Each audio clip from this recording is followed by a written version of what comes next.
Hello and a very warm welcome to everyone who has joined us from different parts of the world. Uh, a very good afternoon, good evening, and good morning from wherever you've joined in. My name is Zanera and I'm going to be your host for today. So I represent iQualify UK in their corporate relations domain, and we are arranging this conversation in partnership with CMI, which is Chartered Management Institute, as our knowledge partners since we're using their research report, which revolves around the gender parity, and we will be highlighting very key areas with regards to recruitment, pay gaps, the flexible working, which the female workforce today face. And our speakers today will be, highlighting their experience from their part of the world to give you a very diverse and varied point of view of what are the challenges which are faced with the female leadership, starting from top till middle order. So without further ado, I would first like to invite Miss Ayla Majid, who is going to be opening the session as a keynote speaker. I would like to introduce Ayla as well. Ayla is the board member and a global council member for ACCA. She's a chartered accountant herself. She is also the managing director at Khalid Majid Rahman Chartered Accountants, and she is the member of the Global Future Council of Energy at World Economic Forum. So Ayla, a very warm welcome and thank you for joining us today. I would give you the mic now to speak to our audience and open the session formally. Thank you. Thank you, Zanera, and hello, everyone. It is my pleasure to be part of this panel, a very important discussion, which is building the balance and why we need to have more women in different areas of work, different areas of society, sort of taking their fair share of role. Thank you to iQualify UK and CMI and congratulations for hosting this event. I'll start off with the topic is essentially the balance, and I think this number that we often talk about, the 50% female population, and if we don't have that 50% female population working and contributing to each and every area of whether it is economy, whether it is any other field, then we will not be, the world cannot grow in the manner that it should be.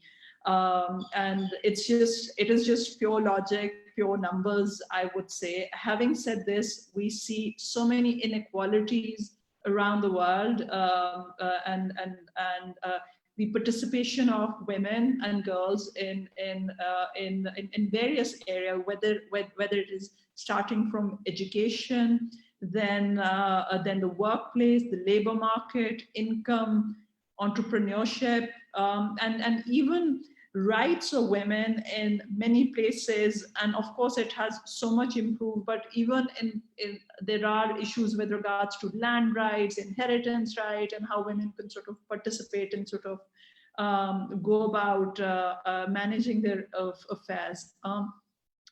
The recent pandemic has actually exposed in a way that how difficult it is for women in certain jurisdictions to sort of work and to get a conducive environment.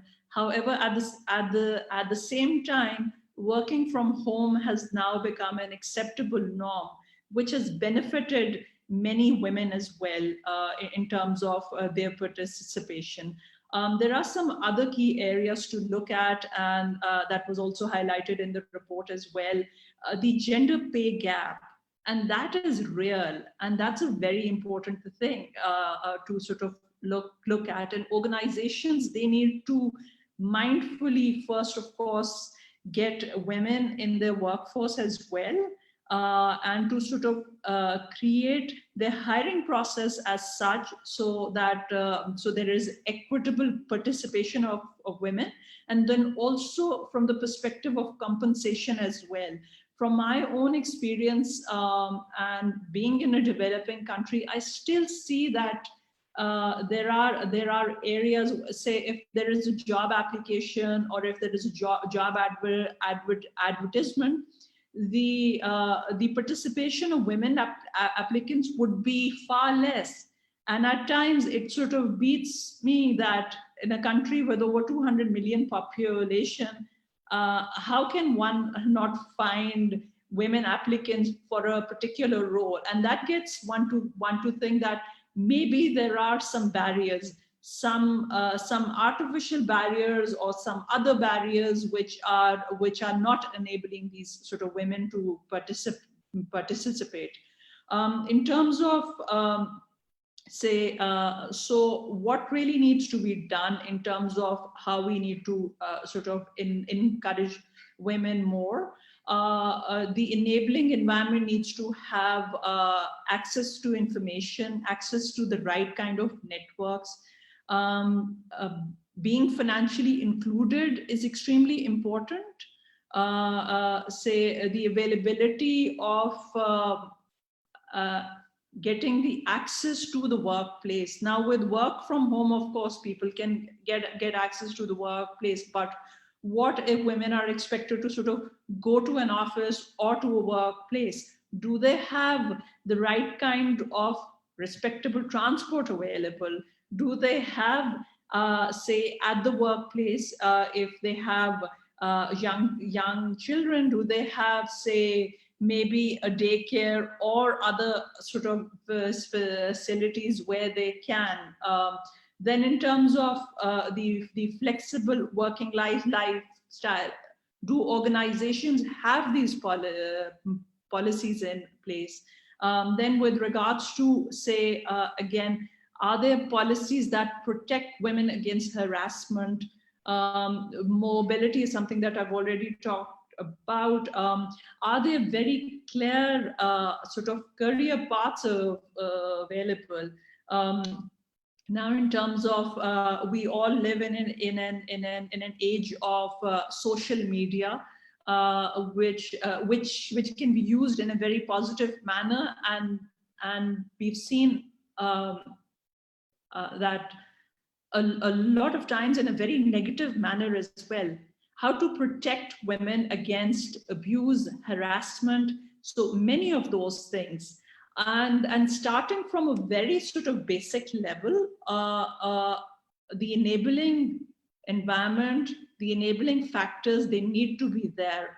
First, for girls to have availability and access to education, and then going on to say professional career jobs, availability of information, availability of mentorship, availability of right kind of sort of role models who are influencing them, the right kind of data, etc.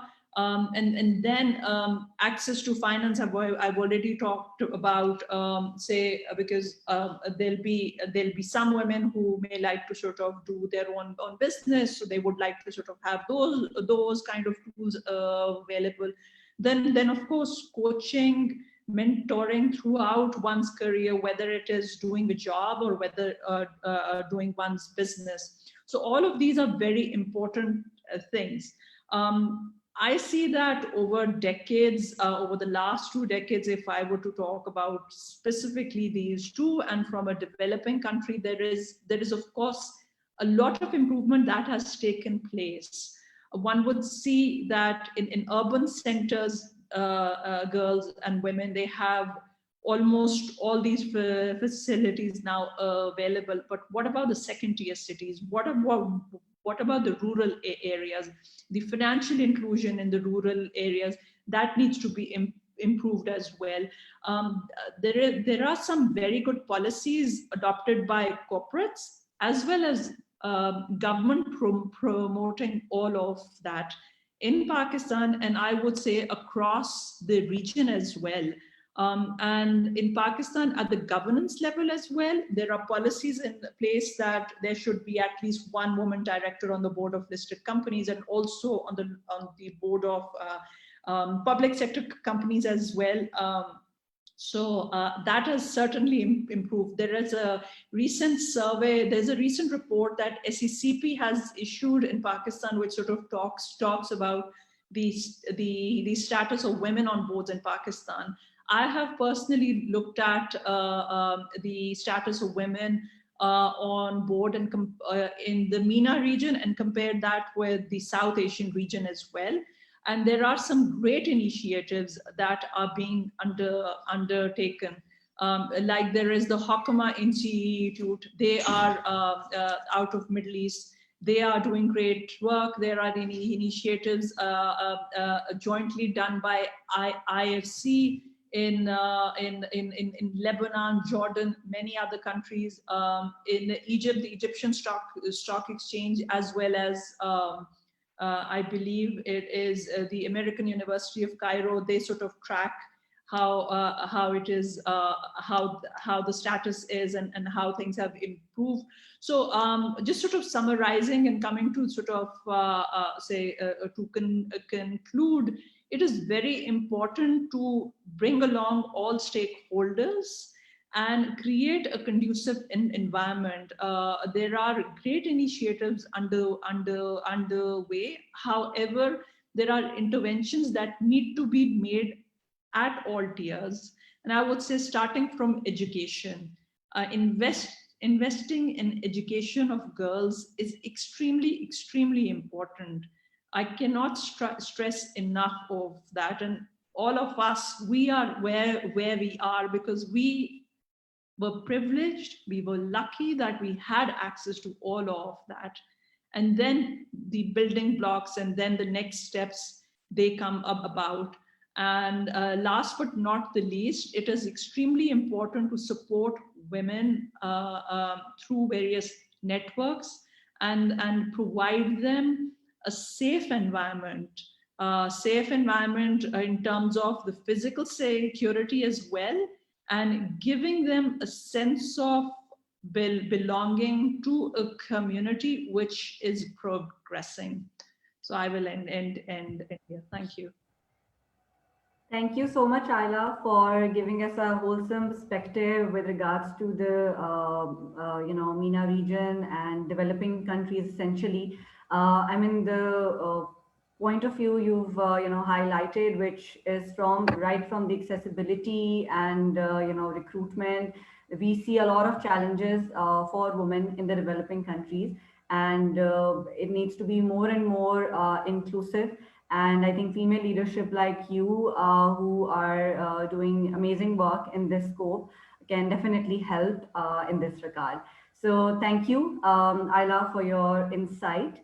I would now move on to introduce our panel members today who have joined from different parts of the world, and would like to introduce our moderator as well. So we have with us Nariman Qureshi, who is the Head of Talent and Development South Asia for British Council. We have with us Elizabeth Parish, who is the CEO BioViva, who will be representing the US, as a perspective. We'll be listening to her what US market is and how she is, striving.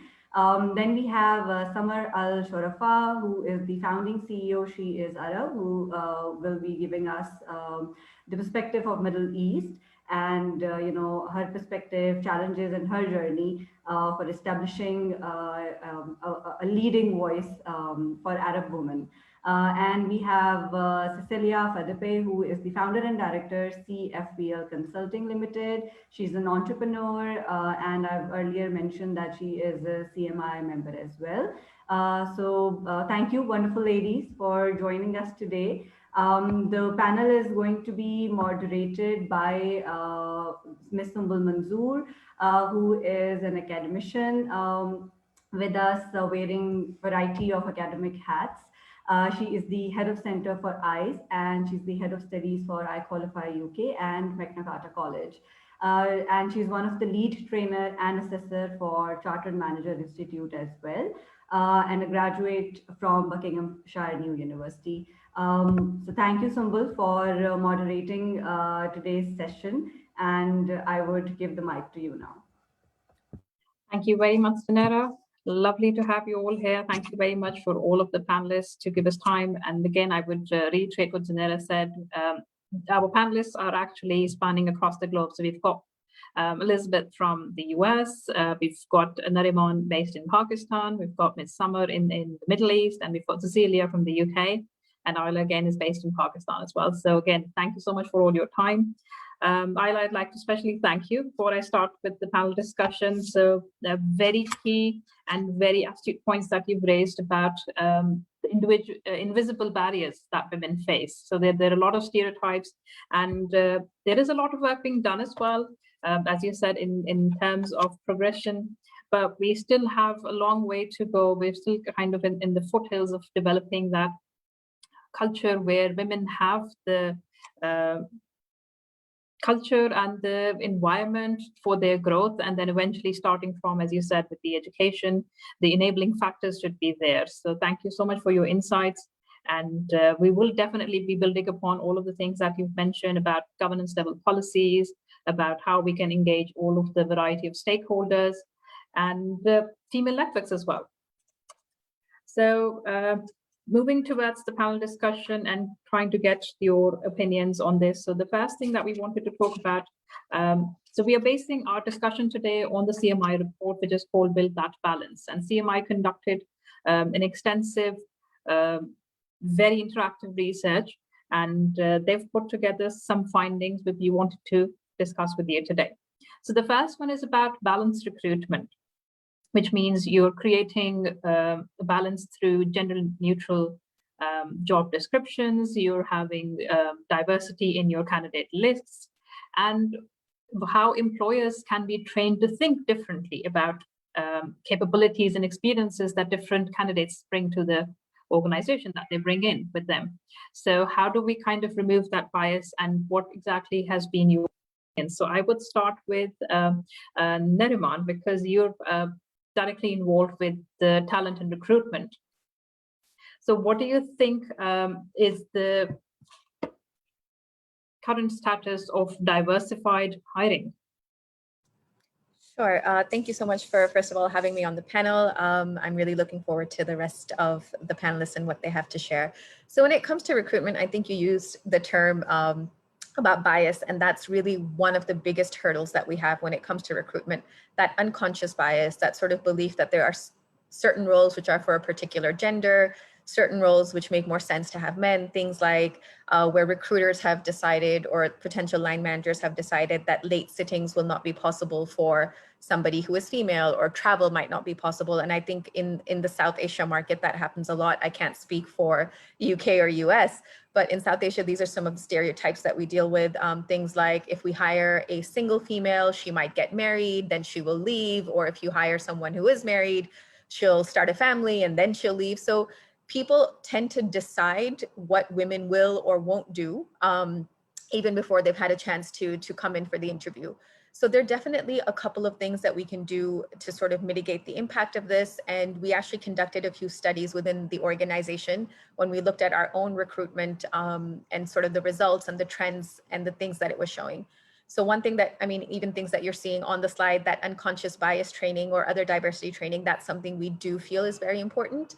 We do make sure that anybody who is sitting on a panel has at least understood that concept of unconscious bias, that they're clear and they're at least aware of what their own biases may be. To help mitigate that, we also do a few other things, and this is where those HR processes and policies really do make a big difference. Insisting on having a diverse panel, for example. So it's not just one person who's always making the decision. If it is a male recruiting manager, trying to make sure you have at least one female on that panel as well, to sort of push back on any of those preconceived notions or stereotypes that they might be sharing, and making sure the environment is comfortable enough that people can raise those concerns.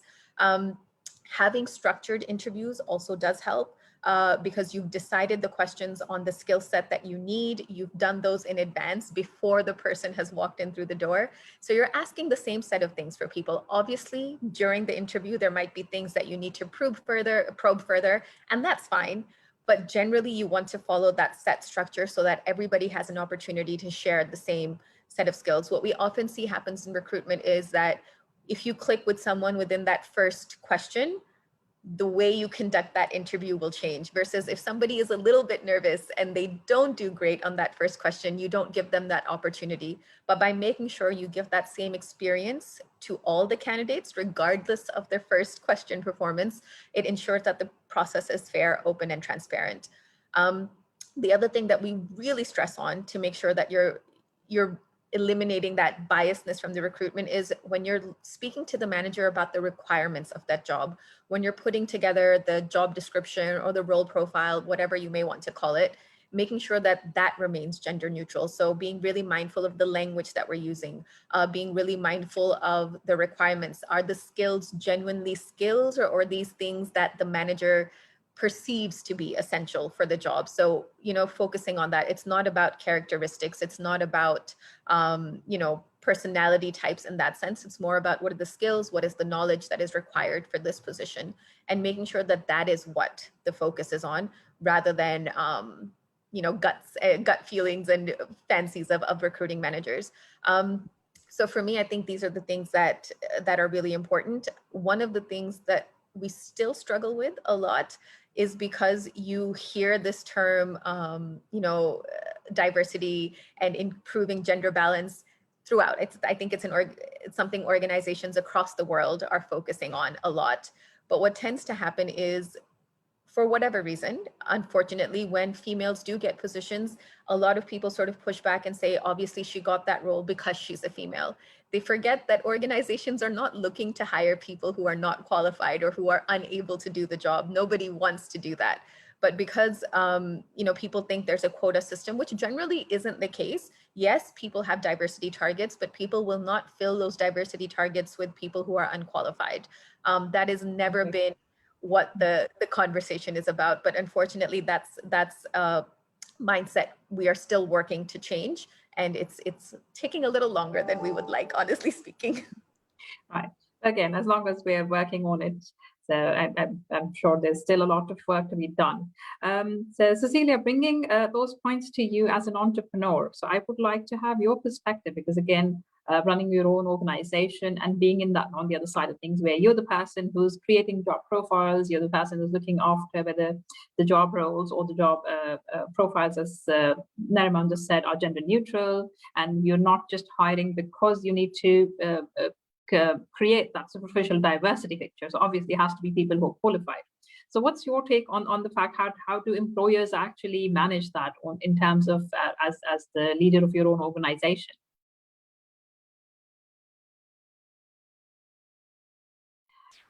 Sorry, Cecilia, you're on mute.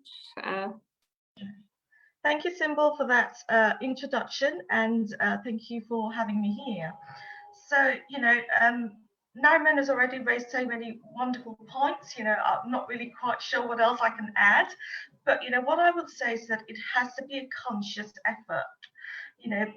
As an entrepreneur, when I do the selection process, there is a lot of thought that goes into it. And what I would say to everyone really is that there has to be a consistent and constant attempt to keep that balance, to maintain that balance. So one of the first things I'll do is to try and make sure that during the selection process, that the candidates are balanced. So I have an equal representation of both men, female and male. And if that means that the recruitment process is delayed a little bit, then I'm happy for that to be so. And that goes right from the selection of the CVs. One of the things that can be done is to have the CVs redacted, so that there's no gender stereotype on the CVs. You don't know who you're going to see. There's no bias with the name, with the background. So that's something else that I often do. And also during the shortlisting of candidates, you know, it's really important to maintain that balance. And I think, you know, the title of this report by the CMI, the blueprint for balance, it's never been more important. The key word that I want to leave with everyone today is about balance, and that balance must be maintained throughout. So during the selection process, again, you make sure you shortlist, you have an equal representation of candidates, and when it comes to the final two, again, make sure you have the balance at that point in time. And then it comes down to the last two candidates. And during the actual selection process, where you actually determine who is going to get the job, make sure the evaluation is done in a balanced way as well. So have the criteria reviewed by two balanced people, so that the end result is going to be some sort of average of some sort, and the best person gets the job.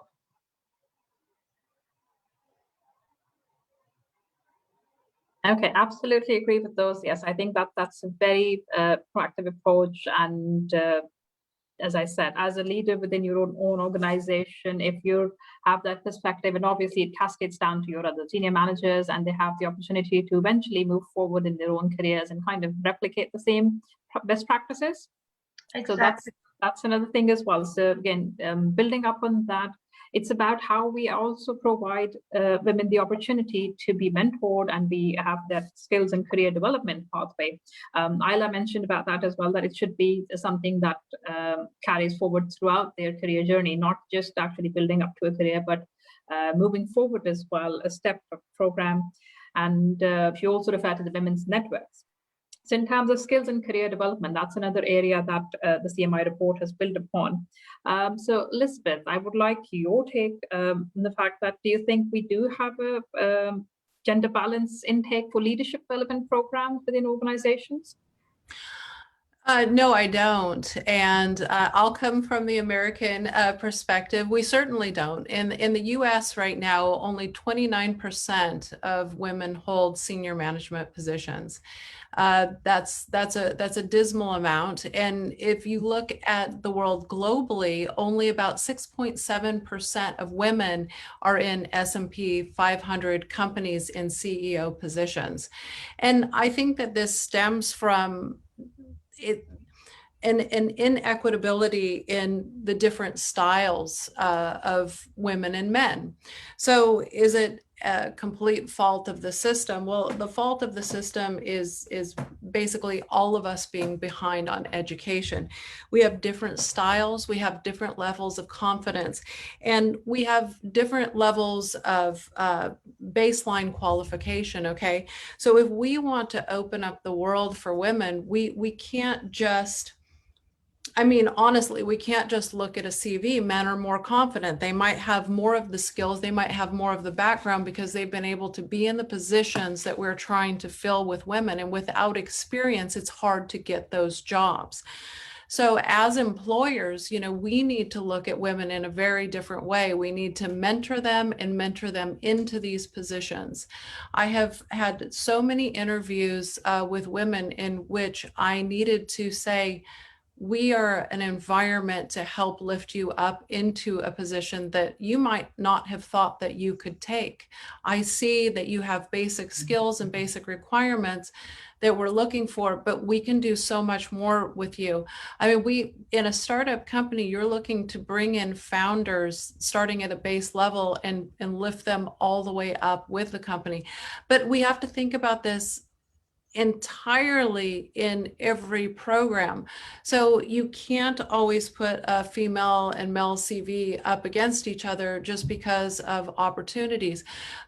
Oxfam just did a report, and during COVID, women lost $800 billion in pay. That's like the multitude of gross income of multiple countries. I mean, they basically were kind of the first to go, and that's not acceptable. And why is that? Why are we letting that happen to ourselves? Why are we letting that happen to our sisters in a global community? We have less confidence. We think that we're not as qualified, and we're not nurturing people into the right positions. And in order to do that, we may even need to change how we think about business. Look at all the wonderful world leader women that we've had recently in New Zealand and Germany, I mean, all over the world, and how they handled and tackled problems differently with COVID, and many of them had much more success. Maybe we have to change the qualifications of how we want to do business. It's a real radical shift, but you know, women, since the beginning of culture and tribe meeting tribe, we have vastly changed how things work. We started exchanging rather than dominating and warring, and it changed society. We changed tools. We changed a hatchet for a shovel, and it modernized the world. You know, we need to be put into those positions. We are the mothers, we are the bearer of life, and we are the giver of new technology. We need women in powerful positions where they can foster what they do best and change those roles into the qualifications that actually matter and need to happen. And I think that men would embrace that. Absolutely, Hen. Thank you so much. You've given, I think, a very, very candid, very straightforward perspective. So thank you so much for that, Elizabeth. You've talked about how we look at modernizing things and how kind of we look at giving women the perspective that they deserve. Moving forward on that point, is that actually something that women leaders are able to implement? So I would want to take this to Sama, who's another entrepreneur, and again, doing a brilliant job. She's set up an organization which is primarily focusing on women entrepreneurs as well, helping them out to actually succeed in the business world. So giving that opportunity to them. Somehow, do you think at the moment for women who are coming back to work, who are facing some gaps, as Elizabeth said, about they might not have enough confidence, their levels of confidence would vary. That would be, again, based on their personal lives, their responsibilities as a person who's in charge of the family, who's got more responsibilities, who's supposed to take care of all of the other family members, has to maintain a very, very difficult, crucial work and life balance as well. So what do you think about the career breaks that women take, and how do we actually facilitate them? Thank you, Sambal. Yes, I'd love to share my thoughts on that, because I've personally experienced it myself as a mother. You know, return to work programs are not as common in the Middle East as they are perhaps currently more popular in the US and in Europe. I can tell you that the concept itself perhaps is not yet widely popular or accepted, and there's obviously a stigma surrounding it as well.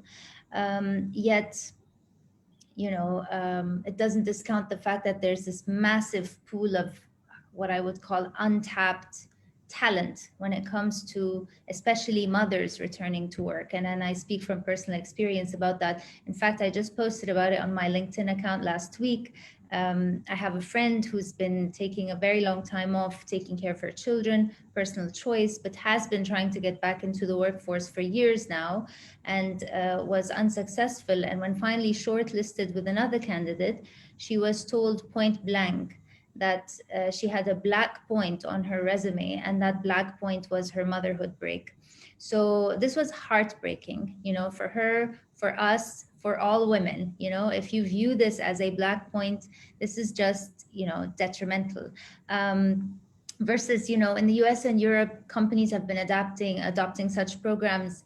I can even recall Goldman Sachs, I think, started doing that back in 2008, if I'm not mistaken. They offer these 12-week programs that help individuals, come back to work, you know, go through certain training programs if they're going to new employers or whatever, and ease their way through. Sometimes some of these programs don't have like guaranteed positions for return, but you know, success rates have been very high, and there are organizations in MENA now that have been trying to get these concepts into the region, bring them to the region. So I can mention some of these are, from my humble knowledge, General Electric, Virgin Megastore, Mom's World, Facebook. They have such returnship programs, and the success rates have been in the range of 70%, where women are hired after that. So I think there's a lot of work that needs to be done in this space. I had to go back to work when my son was only 2 months old. There are also, there's a huge, I would say, role to play when it comes to governments. PwC even conducted a survey where 66% of the respondents, it's entitled Women in Work, believe that governments need to play a bigger role in policy making when it comes to targets for gender diversity. So I really believe it's a combination of factors. It's not a single person's effort.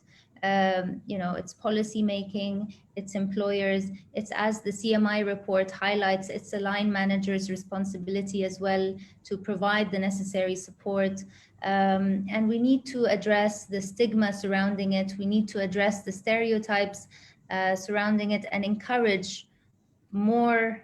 And I wouldn't only, by the way, focus on women who want to return to work, but even in general, people who've gone through, traumas or personal circumstances that have, required them to leave work for 1 or 2 years, maybe caring for an elderly parent or something. It could even be a male. And that's why I think it's important to provide alternatives, to provide opportunity. Absolutely agree. So you've rightly highlighted the fact that we do have a lot of stigmas that we need to eliminate. We do need to make sure that it's responsible through policy and process changes, as well as the development of how people think. I started off with this, that we need to create a culture where we think differently. So how to approach the gender balance within an organization and as a society as a whole, how do we perceive that?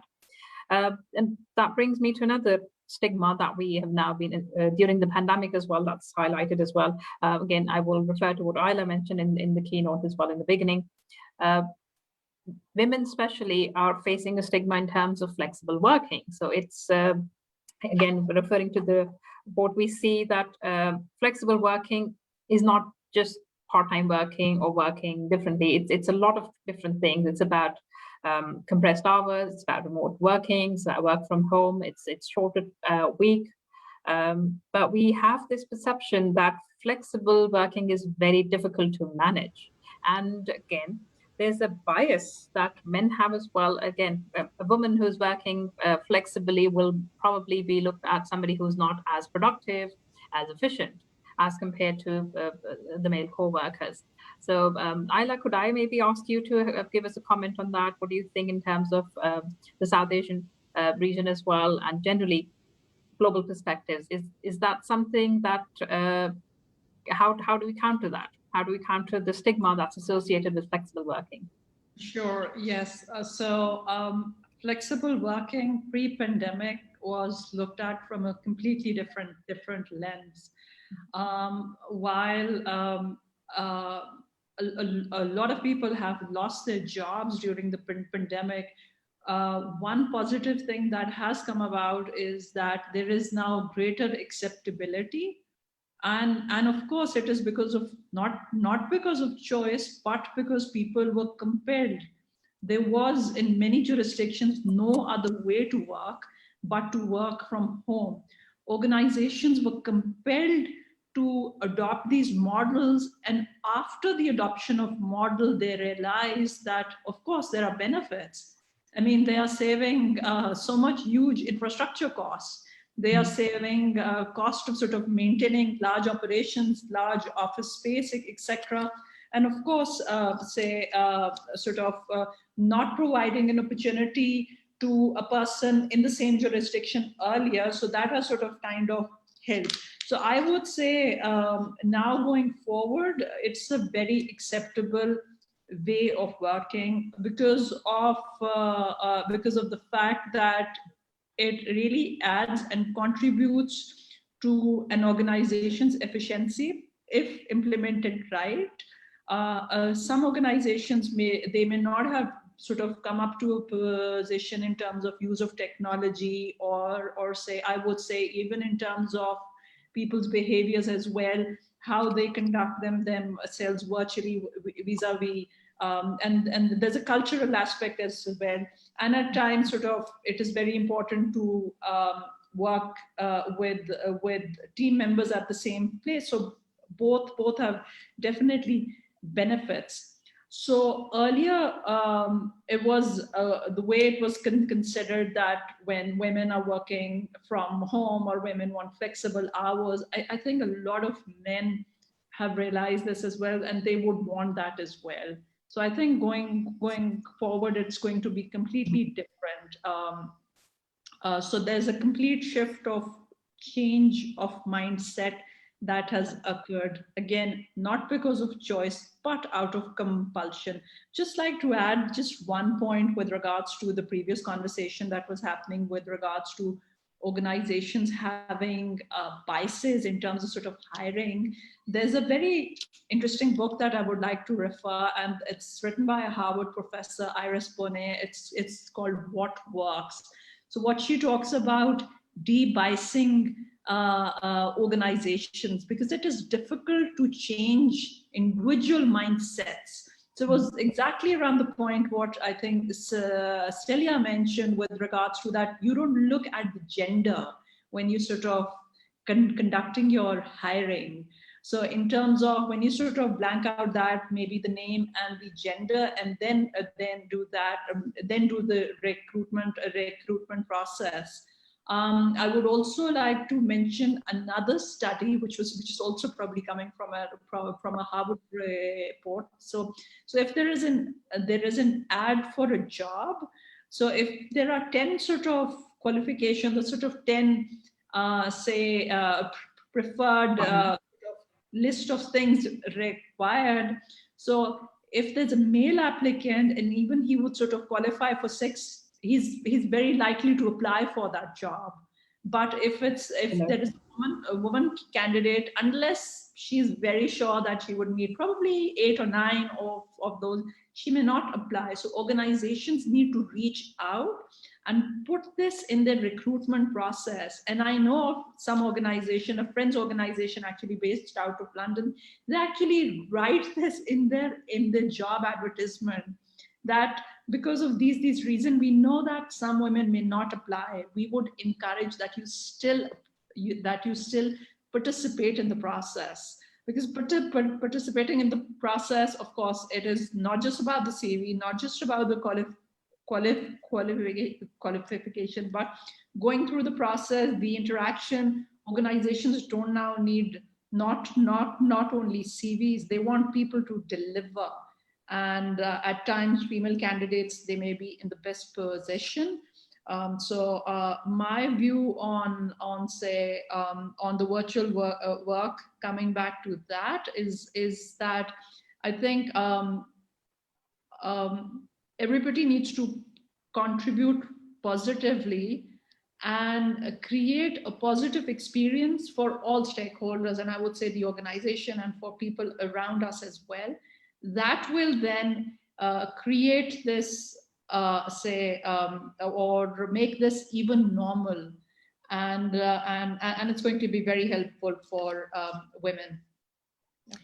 Samantha, if you don't mind, I'd just like to comment on what Ayla just shared and say that also from the MENA region, or in the MENA region at the moment, a study was conducted in 2020 by Bait.com, and 74% of respondents said that they preferred flexible working arrangements. So I agree with you 100% with COVID, and you know, I see it as a silver lining in a way, but flexible working arrangements are here to stay. They don't only save money, like you mentioned, Ayla, to you know, in terms of office space and so on, but they also save money in terms of employee retention, because they help you keep your employees, and retention, you know, saves you a lot of money rather than going out and trying to recruit again. And finally, I just like to add that as an organization, as She is Arab, We look at, showcasing role models and success stories. And I think that this is really important when it comes to flexible working arrangements. If you show me that there are success stories of, women or men who took up the option of flexible working arrangements and are still growing in the ranks, they're getting promoted, it hasn't affected their career trajectory, perhaps I'd be more interested or comfortable in taking up this option. And I love how companies like Deloitte, for example, called it agile work rather than flexible work, because to keep it open to both genders. So exactly the point that we were referring to, that it's about how do we make sure that flexible working generates effects that are advancing gender balance rather than limiting it or holding it back. So Nariman, your quick take on this as well, because again, as somebody who's part of the process on a daily basis, looking at people who are now working remotely or have flexible arrangements, how do you think, could you just maybe give us a little bit of a insight into how do we make this promote gender balance, the flexible working options? Sure. I think, a lot of the points that Ayla raised are something that all organizations have gone through. They've seen that transition. And I think one of the slides that you showed where organizations have these policies, they've been existing for years, but it's just a case of people using it. And often it's not even a case of managers not allowing it, but a lot of people, male and female both, there's so much stigma attached to it that, oh, if you're taking flexi hours, you're slacking off, or you're not serious about your job, or, you're half days, or if you're working from home, you're sitting and watching television and not actually working. So there's a lot of, those stigma attached with those policies. So there's two things that we need to do to address that. One, of course, is looking at the culture of the organization and how you actually promote these things as acceptable. It's not, these policies exist because we want to promote gender diversity and just flexible working, not just from a gender perspective, but all other areas of diversity as well. Sometimes there could be accessibility issues and things like that for office spaces. So it provides for a much wider landscape. So it is important to think of it from that perspective. But one of the things for us as an organization that we really focused on for the last year was helping line managers understand how to work virtually, because there was a lot of struggle where managers are so used to being able to look over their shoulders, see what their team is up to. And now it was that sense of, for people, there was a lot of pressure on being present. So I know most organizations use some kind of inter-office, communication system, whether it's Teams or Skype for Business, and you have a little dot next to your name, which is either green or red or amber. And there was this unspoken need or this pressure for individuals to feel that it had to be either green or red, that either you were busy in a meeting or you were sitting on your seat and available.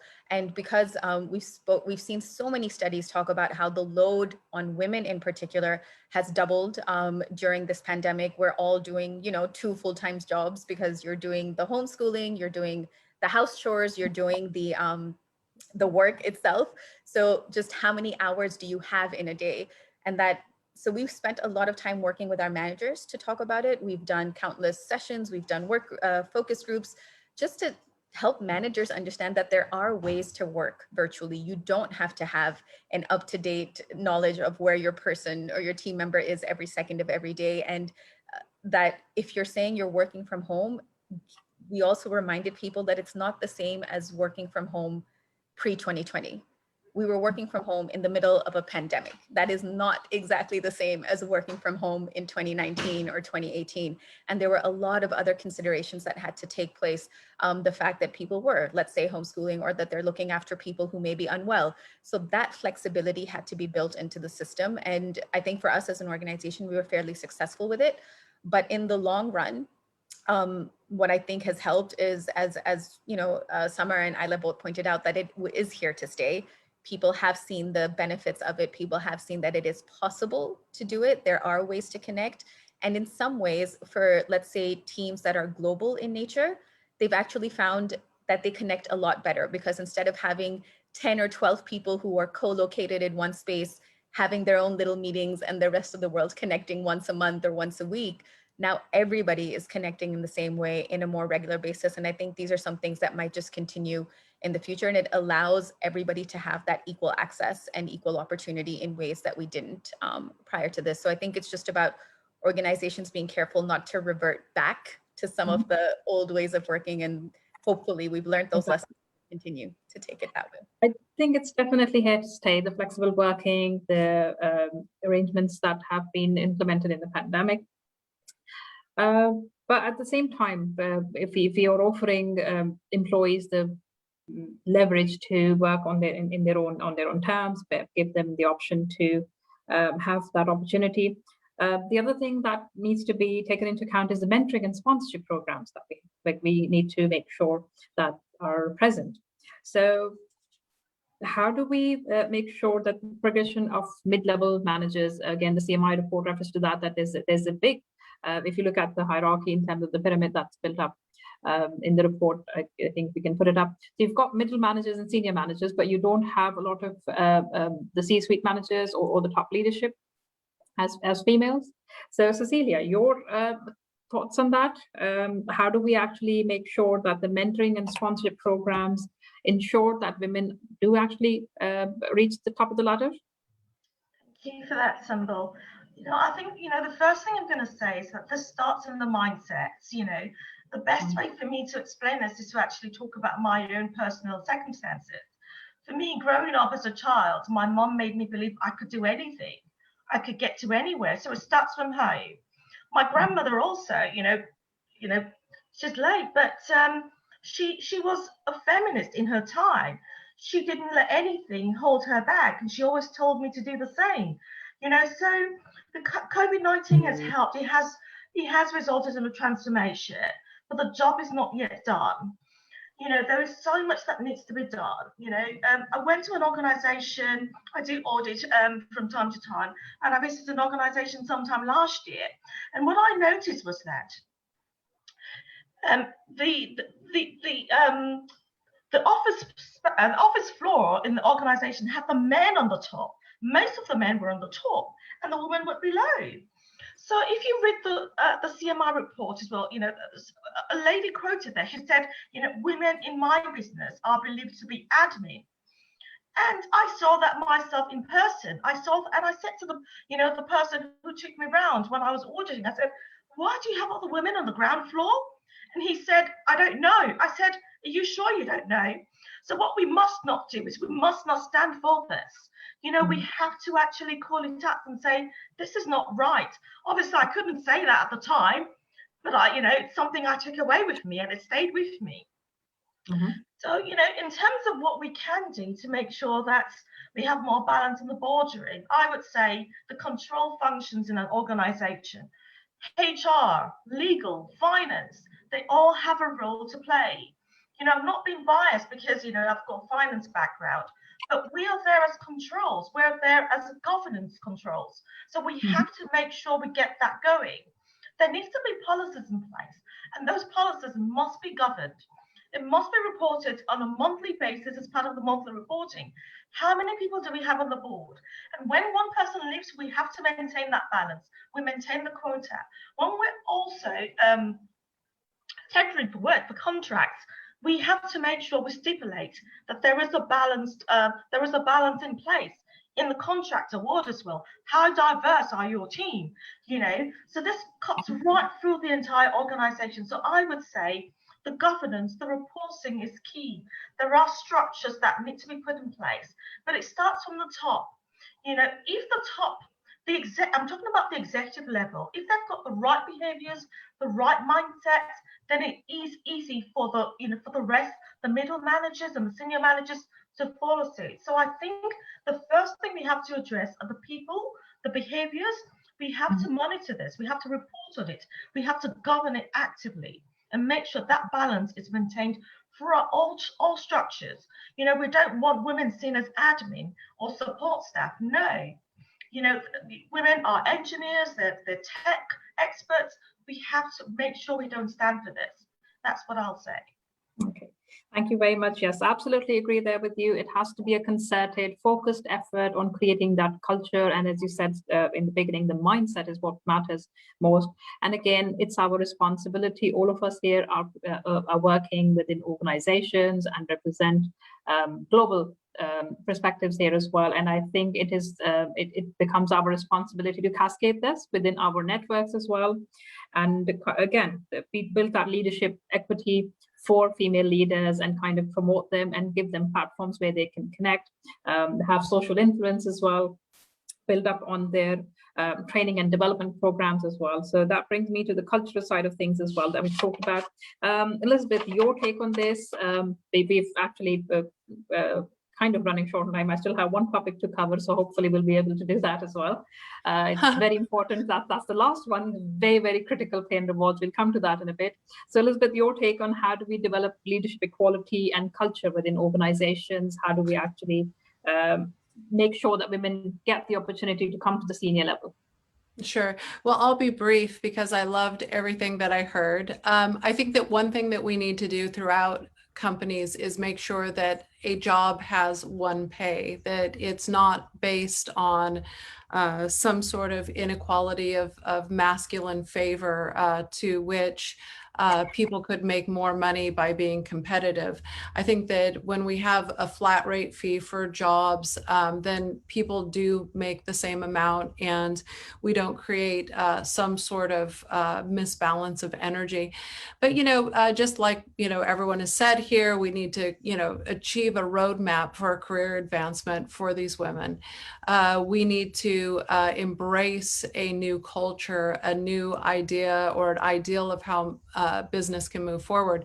My company's a humanitarian-based company, and we have about 50-50, and people come for different reasons. Some come because they see big profits in the future, and many people come for the humanitarian cause. And so, and really honestly, that probably is what strikes that 50-50 balance. So appealing to the future of business is also very important, and removing some of the problematic issues with our business culture will be essential for achieving these goals. Right, absolutely. All right, so I'm just going to link that to the very key issue about pay and rewards as well, because that's another very, very big issue that, again, CMI is doing a lot of work on that, the gender balance and the pay and rewards that are being offered. I wouldn't be wrong in saying it's still in the foothills of change across the globe. I don't think we're nowhere near where we should be at the moment. And I think the biggest surprise, and not a surprise as well, is because a lot of the men within the governance and the policy roles, they don't see it as an unfair approach. So that's what I think that needs to be addressed. But there are multiple factors as well besides that. But mostly we kind of tend to blame policies and processes. I don't think it's so much the fault of the policies and processes. It's about how we're implementing them and how we, again, actively put up that impression for people that are being hired.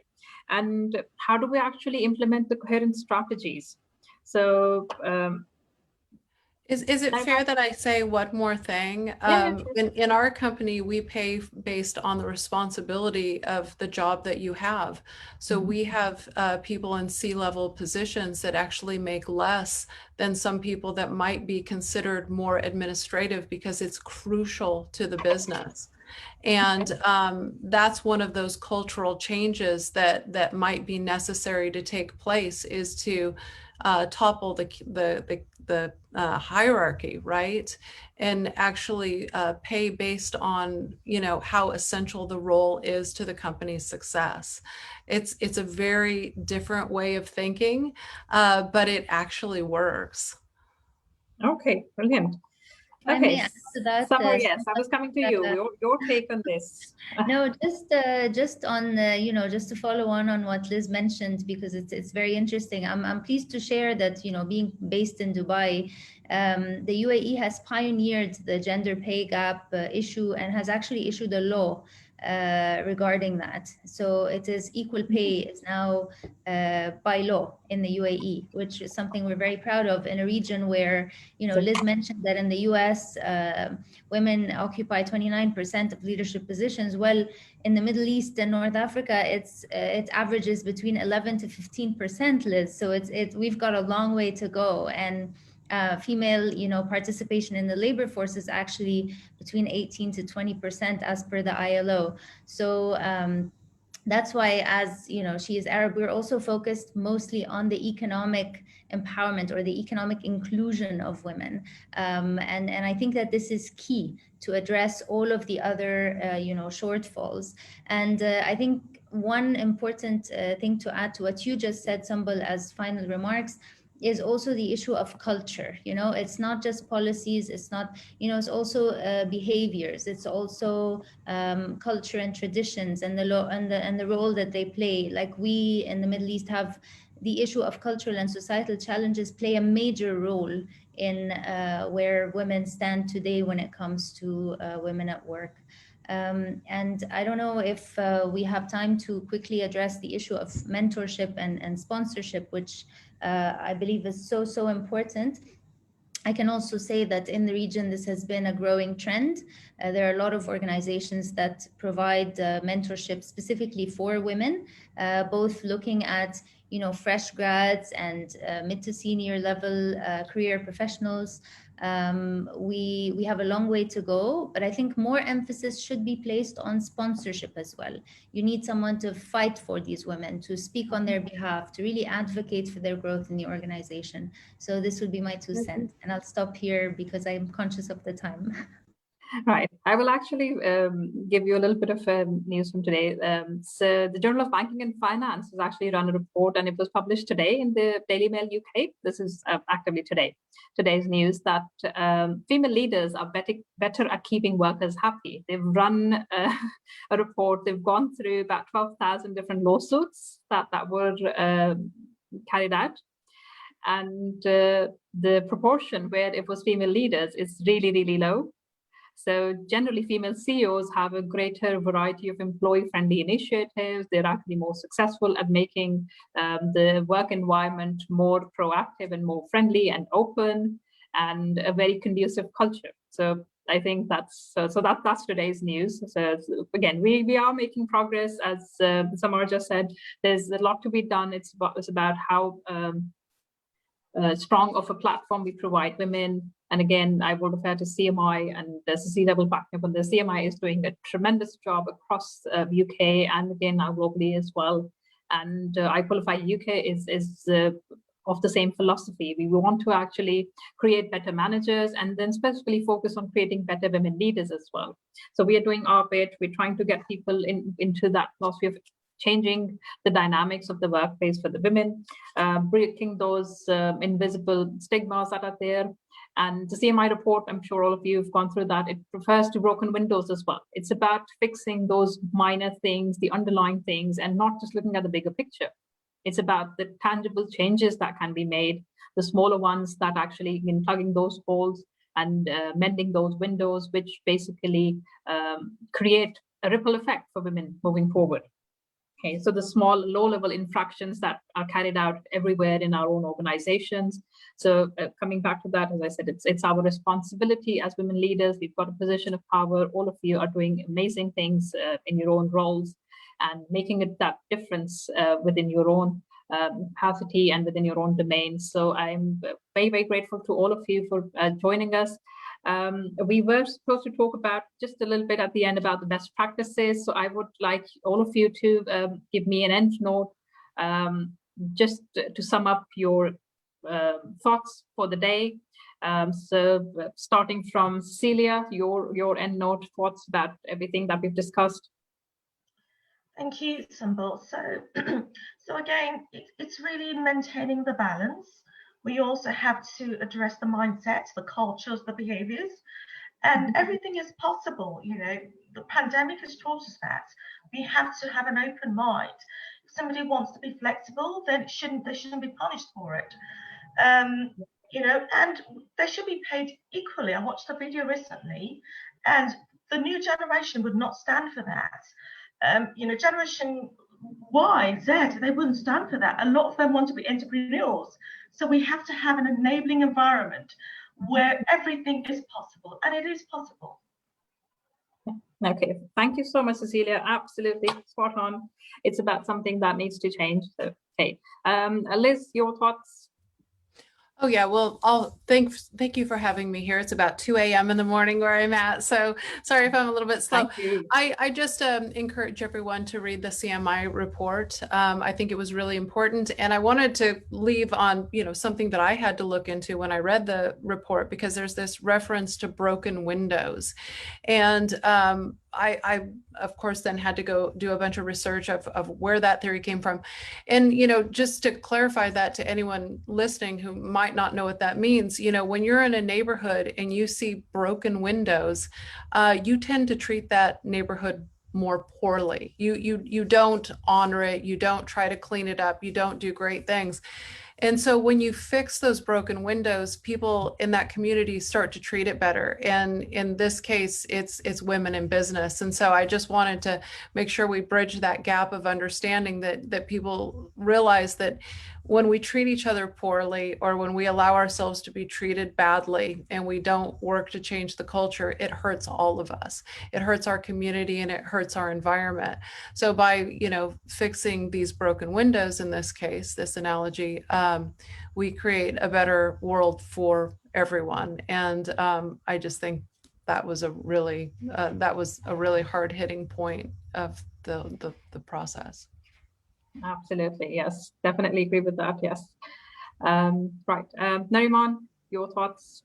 Sure. Again, thank you so much for having me. I really enjoyed today's session. I got to learn so much from all the different speakers as well. I'm going to close with just two very quick points. One, I wanted to talk just quickly about the mentoring thing. And it's something that's not just in mentoring, but in a number of activities that are done to promote diversity or improve gender numbers, etc. The focus isn't just about having people have mentors. There's been countless studies that show that the way women are mentored versus the way men are mentored is different, which is why you see that gap in the C-suite as well. It's not just about the soft skills. We've seen that mentoring for women tends to focus more on soft skills and not about the hard-hitting business side of things. And which is why when it comes to that interview, they still miss out. Like Liz said, we're not preparing them in the same way. We're not giving them access to the same opportunities, even though you've given them a mentor, you've given them a sponsor, but they're still being treated differently. So it's important to understand and map out those programs properly and really make sure you're getting the full benefit. I'll close by sharing a very quick story or anecdote, and it sort of drives this whole point home for me. I conduct sessions on unconscious bias and other diversity related training at a number of organizations. And I was giving one at a university, a very good university, which is known to have, like, you know, top students and really good professors. But somehow through that conversation, it ended up being heavily focused on gender. And I had a couple of the professors sort of really not buying into the idea of having gender neutral job descriptions or not asking gender loaded questions during interviews or making assumptions about candidates. And at the end, I closed, we had conversations, and one professor came up to me and he's like, you know, I just wish there was a time where you didn't have to make a business case for gender and people just did it because it was the right thing to do. And that's how it should be, and not because it makes business sense and not because it drives numbers. And it's such a basic thing. And that's really what it is to me. Like, it's just the right thing to do. It's not about the fact that it will, you know, women make better leaders, or women do, you know, as you mentioned, would have less legal cases or make better CEOs. It's because it's the right thing to do. I shouldn't have to justify it with all these studies and cases. It should just be, that's how we should do things. Absolutely. Again, I was reading something similar. I think one of the managing directors of a consulting firm, I think it was Harvey Nash, they talk about how it should be the responsibility of the leaders to make it an issue about how the organization is run, not just an HR issue. So it should be a core issue to how it should be a core organizational issue, not just what HR needs to do. So exactly. Okay, thank you. Ayla, you're at 9 next. So. Thank you, Sambal. Great discussion. I really enjoyed.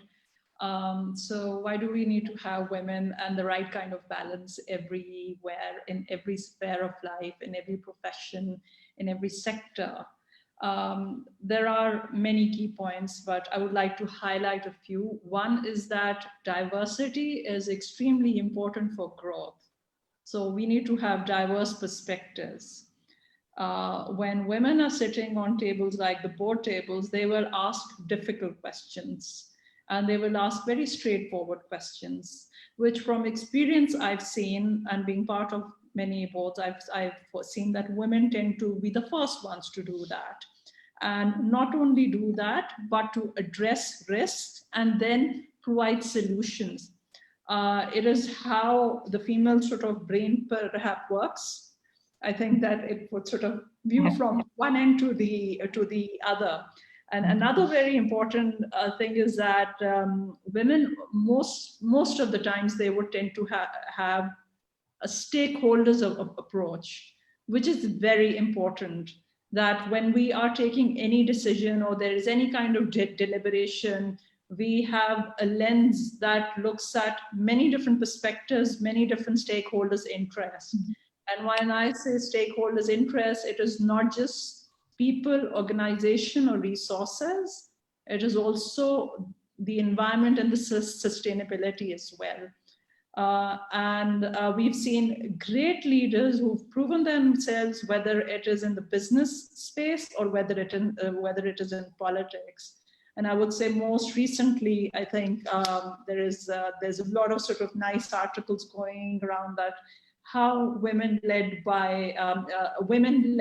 countries have done fairly much better than other countries during the pandemic. So it would be so nice to sort of see more women in every sphere of life, whether it's politics, business, police, and many others, healthcare, technology, etc. So yeah, thank you so much. I really enjoyed this session. Thank you very much, Ryla. Right, Samar, moving on to you, your ending note for us today, please. Sure. Thank you so much, first of all, for having me. It was a pleasure. I've learned so much from my fellow panelists. I'd just like to maybe close by saying that something very important we also need to highlight is involving men in the conversation. We can't do this work alone, whether it's, mentorship, sponsorship, the message from the top down in any organization. You need to have men in the conversation to truly achieve gender balance or real diversity in any organization. Personally, I have a positive outlook for the future. I always like to keep a positive outlook despite all the negative news we're getting about, the increased number of years to achieve gender equality. And all the bad news about, the regression and going back so many years and all the progress that had been achieved over the years in this domain. But I truly believe that what happened during COVID-19 is that it has shed light on these challenges. It has raised awareness of, people who had no idea what gender equality was or why, people were calling for it. What this whole, discourse was about. A simple Google search will show you what I'm talking about. Millions and billions of articles and research written about this.